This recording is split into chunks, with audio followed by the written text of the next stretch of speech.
বন্ধুরা, চলো আজকে চলে এসেছি গপু সবার পক্ষ থেকে আরেকটি নতুন ভিডিও নিয়ে। চলো আজকে দেখাই আজকে আমাদের গপুকে কিরম ড্রেস পরানো হয়েছে। ওকে আজকে একটি ঘাগরা পরানো হয়েছে, একটু ডিজাইনিং ঘাগরা, সঙ্গে মিনা করা মুকুটও পরানো হয়েছে গোল্ডের ওপরে।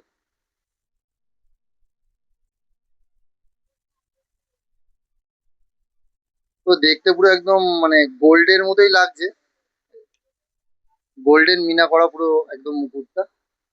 এরম মুকুট অনেক গোল্ডেনের স্টকও চলে এসেছে, আমরা ফেসবুকে ছবিও দিয়েছি। আরো নতুন নতুন স্টক ঢুকছে, চলে আসো সবাই তাড়াতাড়ি আমাদের গপু শপে, বা অনলাইনের মাধ্যমে অর্ডারও করতে পারো। আর আজ আমাদের গপুকে কিরাম লাগছে ড্রেসটা পুরো, তোমরা এটা কমেন্ট করে জানাবে। এই হাতে চূড়ও আছে, আমরা পরিয়েছি, কারণ আমরা যাই নিয়ে আসি প্রথম ওকে আগে পরাই। কেমন লাগছে তোমরা বলবে, কমেন্ট করে জানিও। চলো আজকের মতো এইটুকুনি, পরের দিন আবার দেখা হবে নতুন আরেকটি ড্রেসের ভিডিও নিয়ে। গপু শোনা, টাটা, বাই বাই।